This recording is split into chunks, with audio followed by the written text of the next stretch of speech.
Doctor ইউনূসকে ২৪ ঘন্টার ultimatum দিল। ভয়ে পদত্যাগ করেছেন ডক্টর ইউনূস। শেখ হাসিনা বাংলাদেশে ঢুকে পড়েছেন। বিস্তারিত রয়েছে ভিডিওতে, আপনারা দেখতে থাকুন। শেখ হাসিনা, এই নামটার মধ্যে একটা ভয় আছে, ভয়।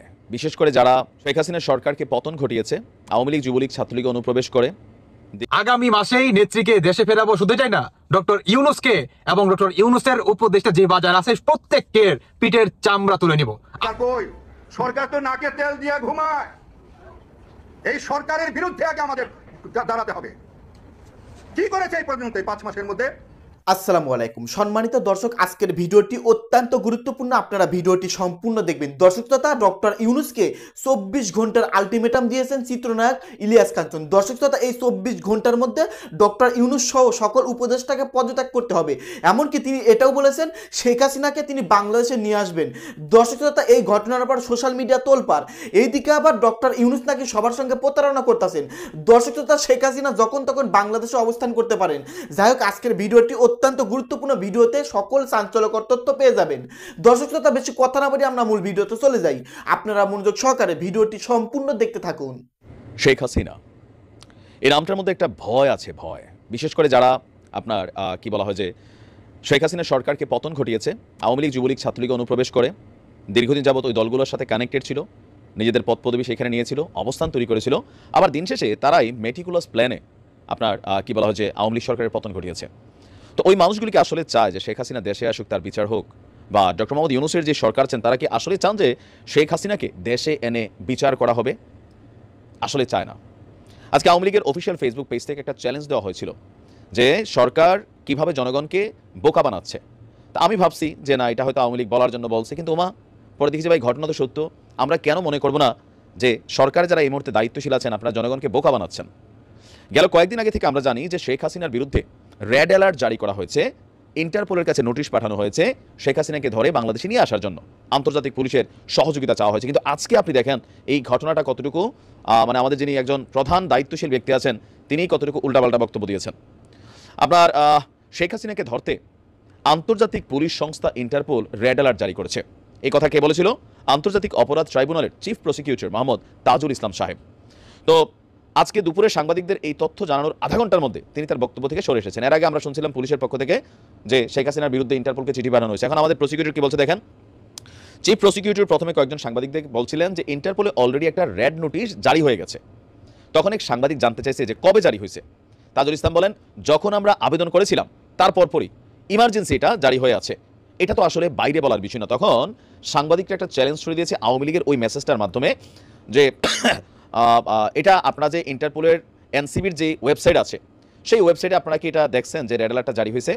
তো প্রসিকিউটর বলছেন যে formally national central bureau NCB তার মাধ্যমেই এটা অনেক আগে জারি হয়ে গেছে। এরপর ইন্টারপোলের এনসিপির ওয়েবসাইটে গিয়ে রেড অ্যালার্ট জারির তথ্যটা নিশ্চিত হতে চেয়েছিলেন আমাদের গণমাধ্যম কর্মীরা, কিন্তু ইন্টারপোল বা এনসিবির ওয়েবসাইটে এই সংক্রান্ত কোনো তথ্যই নেই। এর মধ্যে রেড অ্যালার্ট জারি নিয়ে আবার প্রেস ব্রিফিং করে বসছেন কে? Chief prosecutor. তো তিনি বলছেন যে গত 17 অক্টোবর আন্তর্জাতিক অপরাধ ট্রাইব্যুনালে প্রধান আসামি শেখ হাসিনার বিরুদ্ধে গ্রেপ্তারি পরোয়ানা জারি করেছিল পুলিশ। বাংলাদেশ পুলিশের একটি শাখা এনসিবি নামে তারা ইন্টারপোলের ব্যাপারে ইন্টারপোলের রেড নোটিশ জারি করা বা ইন্টারপোল রিলেটেড যত অ্যাক্টিভিটিজ আছে বাংলাদেশের পুলিশের পক্ষ থেকে সেটা মনিটর করেন, দেখভাল করেন এবং সেই ব্যাপারে তারা দায়িত্ব পালন করেন। গত 13 নভেম্বর আন্তর্জাতিক অপরাধ ট্রাইব্যুনালের চিফ প্রসিকিউটর অফিস থেকে আমরা ফরমালি ইন্টারপোলের রেড নোটিশ জারি করার জন্য এনসিবির যে স্বীকৃত ফর্ম আছে সেটা ফিল আপ করে একটা ফরওয়ার্ডিং লেটার সহ এনসিবিকে পাঠিয়েছি। বাকি ফর্মালিটিসটা করার দায়িত্ব হচ্ছে এনসিবির। সুতরাং ইন্টারপোলের রেড নোটিশটা ইন্টারপোল কর্তৃক জারি হয়েছে কিনা সেটা বলার দায়িত্ব হচ্ছে এনসিবির। এখন বাস্তবিক অর্থে আমাদের পুলিশের মহাপরিদর্শকের কার্যালয়, আমরা এই খবরটা ক্লিয়ারলি বলতে পারতেছি না যে এটা জারি হয়েছে কি না আপনার বা জারি হয় নাই। ইন্টারপোলের ওয়েবসাইটে এই রেড অ্যালার্ট জারির তথ্যটা অ্যাভেলেবেল আছে কিনা এটার আপডেট জানতে হলে পুলিশের সদর দপ্তরে যেতে হবে, ওইখান থেকে জানতে হবে। এখন আমরা দেখছি কি আওয়ামী লীগ চ্যালেঞ্জ দিয়েছে এই যে ইন্টারপোলের তথ্য নিয়ে সরকার কথা বলছে শেখ হাসিনার বিরুদ্ধে রেড অ্যালার্ট জারি হয়েছে, দেখাক এনসিবির কোথায় আছে এটা, মানে ইন্টারপোলের কোন ওয়েবসাইটে আছে? নাই। তো যদি নাই থাকে, আমরা এতদিন শুনলাম তাকে ধরার জন্য আন্তর্জাতিকভাবে এটা একটা হচ্ছে, গণমাধ্যমে নিউজও আসলো ভারতকে ইন্টারপোলের মাধ্যমে শেখ হাসিনাকে ফেরত দিবেন কিনা। তো যতটুকু আমরা বুঝতে পারতেছি পররাষ্ট্র দপ্তর থেকে কয়েকদিন আগে বলা হলো যে এখনও সরকারের পক্ষ থেকে শেখ হাসিনাকে কি ভারতের কাছে ফেরত চাইবে নাকি চাইবে না এই বিষয়টাই কোনো আলোচনা নাই। তারা কি ভয় পাচ্ছেন? তবে রাজনৈতিক বিশ্লেষকরা বলছেন যে ভাই তিনি যেইখানে আছেন ওইখানে ওনারা থাকতে দেন। শেখ হাসিনা বাংলাদেশে পা দিলে যে দৃশ্যপট ঘটবে, দুইটা দৃশ্যপট ঘটতে পারে। এক হচ্ছে যখন বেগম খালেদা জিয়াকে গ্রেপ্তার করা হয়েছিল তখন সবাই ভাবছিল যে বিএনপি একদম মাঠা উলাই ফেলবে, কিন্তু ওই দিন একটা কাকপক্ষীয় আওয়াজ করে নাই, সবাই খুব আশ্চর্য হয়েছে। তো শেখ হাসিনা বাংলাদেশে আসলে এরকম দুইটার একটা ঘটবে। এক হচ্ছে পুরো বাংলাদেশে বর্তমান যে সরকার আছে সেই সরকার 24 ঘন্টার মধ্যে পড়ে যেতে পারে, প্রশাসনের মধ্যে আওয়ামীপন্থী যারা আছেন তারা অ্যাক্টিভ হতে পারেন, পুরো দেশে একটা ওলটপালট পরিস্থিতি তৈরি হতে পারে, বৈষম্য বিরোধীদের অবস্থান তো খারাপ হবেই, সংঘর্ষ হবে, শত শত মানুষ মারা যাবে। এটা হচ্ছে একটা দৃশ্যপট। আরেকটা দৃশ্যপট হচ্ছে কিছুই হবে না, শেখ হাসিনা আসবেন, এয়ারপোর্ট থেকে তাকে গ্রেপ্তার করা হবে, তারপর তাকে নিয়ে জেলে ঢুকাই দেওয়া হবে, আর্মি মাঠে আছে, বিজিবি নামবে, পুলিশ আছে, তারা মাঠ কন্ট্রোল করবে। বাট পারসেপশন বলছে প্রথম অংশটাই বেশি হওয়ার মানে আশঙ্কা, যে দেশে একটা রায়ট ক্রিয়েট হবে। সম্ভবত এই সকল জিনিসগুলোকে মাথায় রেখেই জনগণকে সান্ত্বনা দেওয়ার জন্য হোক, অন্যদেরকে বলার জন্য বলা হোক, এই ইন্টারপোলের মাধ্যমে শেখ হাসিনাকে ধরার জন্য যে রেড অ্যালার্ট জারির কথা বলা হয়েছে ওইটা বাস্তবিক অর্থে এটাই, এর বাহিরে সম্ভবত আর কিছু না। কারণ আমাদের চিফ প্রসিকিউটর তিনিই জানেন না তো আসলে কতটুকু সমন্বয়হীনতা আছে। আপনার কি মনে হয় যে বর্তমান ইউনূস সরকার তিনি চাইবেন যে তার শাসনামলে শেখ হাসিনা বাংলাদেশে আসুক, তিনি শেখ হাসিনার হাতে হাত করা পড়াবেন অথবা তাকে গ্রেপ্তার করার মতন এত বড় দুঃসাহস দেখাবেন? সরকারের এই সাহস আছে নাকি আসলে আছে যে আমরা করতে পারি দেখাই দিবে, এরকম বলে কিন্তু যে শেখ হাসিনা দেশে এসে তার ফাঁসি হবে, সার্জিস্ট এরকম বলে, এটা কি কতটুকু পসিবল দেখা যাক আসলে। তবে আমার মনে হয় যে সরকারের পক্ষ থেকে যারা দায়িত্বশীল ব্যক্তিরা আছেন বক্তব্য দেওয়ার আগে ভালোভাবে ভেবেচিন্তে দিতে হবে। তবে এই খবরে আওয়ামী লীগের মধ্যে খুশির জোয়ার বয়ে গেছে, বাকিদের মধ্যে হতাশা, ভয়, আতঙ্ক কাজ করছে। দর্শক বন্ধুরা, এই কি ঘোষণা দিলেন ইলিয়াস কাঞ্চন, আগামী মাসেই নেত্রীকে দেশে ফেরাবো, শুধু চাই না ডক্টর ইউনূসকে এবং ডক্টর ইউনূসের উপদেষ্টা যে বাজার আছে প্রত্যেকের পিঠের চামড়া তুলে নিব। আসুন আগে একটা ভিডিও দেখে আসি, তারপরে বাকি কথা বলতেছি। সরকার কই? সরকার তো নাকে তেল দিয়ে ঘুমায়। এই সরকারের বিরুদ্ধে আগে আমাদের দাঁড়াতে হবে। কি করেছে এই পর্যন্ত 5 মাসের মধ্যে? বলেন একটা ইনিশিয়েটিভের কথা বলেন যে উনি এই ইনিশিয়েটিভটা নিয়েছেন। আছে কোনো ইনিশিয়েটিভ বলেন তো, জুড়ে বলেন আছে? কে আছে পৃথিবীতে? জীবনে 32টা বছর আমার স্বর্ণ সময়, আমি যখন এরকম ভাবে কাজ করতাম, আমি টাকা গোনার সময় আমি পেতাম না, আমি বিছনার উপরে টাকা ফেলে যেতাম, বলতাম গুনে নিও। তো আমার কিন্তু মুখ খুব কাটা, আমার ঠোঁট কাটা মানুষ, আমি কথা বলতে কিন্তু ভয় পাই না, আমি কাউকে ভয় পাই না। আমি একমাত্র আমি আমার সৃষ্টিকর্তাকে ছাড়া, সত্য কথা বলা ছাড়া আমি কোনো কিছু আমি ভয় করি না। তো আজকে কি করেছে তারা? এই যে 5 মাস হতে চললো, যিনি আমাদের এই তত্ত্বাবধায়ক, যিনি আমাদের এই কোর্সের দায়িত্বে, যিনি কি করেছেন? কি করছেন এখনো পর্যন্ত? করেছেন কিছু? আচ্ছা শোনেন, আর দেখতে হবে না, তার সম্পূর্ণ বক্তব্য অনেক বড়। হ্যাঁ, আমি আপনাদের সংক্ষেপে বলি।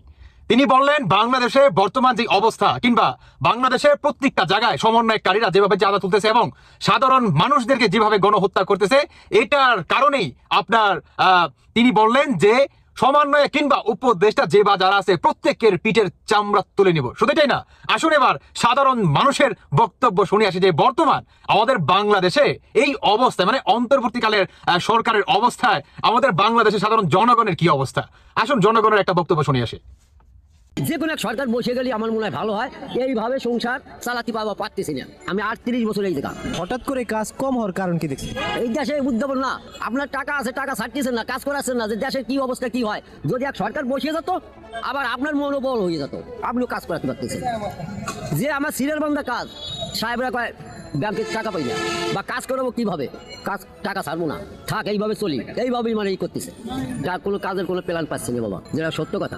এর জন্য কি দ্রুত নির্বাচন দরকার? হ্যাঁ, নির্বাচনের দরকার, যে সরকারি আসুক, দ্রুত নির্বাচনের দরকার প্রয়োজন বাংলাদেশে। যদি বাংলাদেশ ঠিক মতন, মনে হয় 2-4টা মিস্ত্রি আছে আমার বয়সে, 2-4টা, আর সবই নতুন, কিন্তু অনেক ঝামেলা গেছে এই 9 বছর, অনেক। তারপরে আমরা টিকে আছি। এই জায়গায় বাস কাউন্টার ছিল, এন্টু উঠ হইতেছে, ওই সিঁড়ির কাছে গেছে, এন্টু উঠ হইতেছে, ওই বেড করে পার্কে নিয়ে গেছে, কাউ উঠ হইতেছে। আমরা এই জায়গা ছাড়ি নেই, আমাকে এই জায়গা ভালো পয়সা কামাই করছি, রোজগার করে সংসার বাঁচাইছি। বর্তমান বাবা সংসার বাঁচতেছে না, খুবই অভাবের ভেতরে আছি। আজকে ওই যে ওই লোক বললো, আসলে 3-4 দিন ধরে কোনো কাজ নেই আমার। ওই যে বললাম 2টা ছেলে 2টা মেয়ে। এই কাঠ মিস্ত্রির কাজ কত বছর যাবত করেন? আমি বাবা এই কাজ করি 38 বছর এই নয়া বাজার। 30 টাকার চাল খাই, 70 টাকায় কিনা, তো শান্তির আমাকে কই আছে? বড় লোকের শান্তি, আমাকে শান্তি আছে? দেশটা তো আগের থেকে পচাইছে, দেশটা তার উন্নত নাই। বাজারে যাই, 100 টাকার নিচে সবজি নাই। আমরা মতো গরিবেরা মাছ খেতে পারি না, মাছ তো চোখেই দেখি না। তাই আমাকে কি শান্তি দিছে কও? ইলিশ মাছ কতদিন আগে খেয়েছে? ইলিশ মাছ তো এই বছর চোখেই দেখি নাই। মাছে ভাতে বাঙালি হইলাম কোথাতে? আমরা আগে ছিলাম, এখন নাই। এখন আলু ভর্তায় ডালে বাঙালি, মাছ তো চোখে দেখি না। বাবা সত্য কথা বলছি, কোনো মিথ্যা কথা বলি নাই। আচ্ছা, গরিবের এখন জাতীয় মাছ কোনটা? ইলিশ। বড় লোকের ফ্রিজে ঢুকে, আমাকে পেটে ঢুকতে পারে না বাবা। সপ্তাহে একদিন খাই, বছরে খাইতে পারি না। মদিরে দেয়, বড় লোকে নেয়, তো আমরা পামু কোথার থেকে? আমরা গুঁড়া পোনা মাছও খাইতে পারি না। আগে আনছি বাগানে কেজি 400 টাকা কেজি। তামগো মতো মানুষ যদি 200 টাকা কেজি দাম মাছ কিনি, তার চাল কিনুম কিনা, তরকারি কিনুম কিনা। লাস্ট গরুর মাংস কতদিন আগে খেয়েছেন? এই দেখাইছি গরু মাংস চোখে দেখি না, মুরগিও না, ডাল ডিম চল আমরা শান্তি কোথায় বলো? এখন অন্তর্বর্তীকালীন সরকারের কাছে কি চাওয়া রয়েছে আপনার? কি চাওয়ার? খাদ্য যা আছে কমে যুগ, আমার মতো পরিবাররা খাইতে পারবো। আবার আগের মতো মাছে ভাতে বাঙালি হবে, কিন্তু ডাইলে আর আলু ভর্তা বাঙালি হবে না, মাছে ভাতেই হবে। গরু মাংস তো চোখে দেখি না, মুরগি তো চোখে দেখি না, তাহলে কি বলবো কও? সাধারণ জনগণ চায় কি? সাধারণ জনগণ চায় দেশের শান্তি, সবকিছুর দাম কমায় দেয়, তাহলে শান্তি হবেই আল্লাহর রহমতে। ভারতে বাংলাদেশের সাথে যুদ্ধ লাগিয়ে দেয় কোনোভাবে, তাহলে সাধারণ জনগণ হিসেবে আপনারা কিভাবে মোকাবেলা করেন? কিভাবে করুম? আমরা তো মৃত্যু ছাড়া গতি নেই। এখন তো আপনাদের উপরে হামলা করে আপনাদের ভূখণ্ড রক্ষা করার জন্য আপনাদের কোনো পদক্ষেপ থাকবে না, আগেই মারা যাবেন? হ্যাঁ থাকবে, থাকবে না, যাতে তাই নিয়ে লড়ুম। কি চালের বস্তা মারুম, ডালের বস্তা মারুম, ওরা মাছ মারবো, আমরা খাম। আম জায়গা আমাদের দেশের তো আমরা আম খাইতে পাই না, লেচু জায়গা আমাদের দেশের তো আমরা খাইতে পাই না, তাহলে আমরা কোনটা বাঙালি শান্তি আছি? একটা রিক্সা চালক কত মজুরি পায় জমা দিয়া? হয়তো 300 নাহলে 400, হাজ গেলে 500, হ্যাঁ পরিবারে লাগতেছে 600 700, আর 200 কি করবো? চুরি করবো? তাইলে অনেক এমন সাংবাদিক বক্তব্য দিছি, কিছুও নাই। সরকার হলো কাল সরকার, এ সরকার হলো জালিম সরকার, এই সরকার হলো মানুষের রক্ত মাখার সরকার। এ সরকার আমাদের বাংলাদেশের নাগরিকরা চায় না এবং নিজেও চায় না। আমাদের বাংলাদেশের গণতন্ত্রী আমরা ফিরিয়ে দিতে চাই এবং তত্ত্বাবধায়ক অধীনে নির্বাচন চাই। না খায় তো থাকি, ওই দিনের ভিতরে মনে হয় এক বেলা খেলে আরেক বেলা খেতে পারি না। চাল করছে 70 টাকা কেজি, তেল 200 টাকা কেজি, বিদ্যুৎ 1 ঘন্টা থাকলে 4 ঘন্টার খবর থাকে না। তাই আমরা দেশবাসীরা অনেক কষ্ট করতেছি, গরিব মানুষরা অনেক কষ্ট করতেছি। মানুষের চাকরি নাই, কর্ম নাই। বিএনপি সরকারের 1টা মিল বন্ধ করছে, আর বর্তমানে সরকারের 26টা মিল বন্ধ করছে, এতে নিয়ে কোনো প্রতিবাদ নাই। তারপরে যে পুলিশ প্রশাসন আমাদেরকে যেভাবে হয়রান করতেছে, একদিন এই খেসারত দিতে হবে।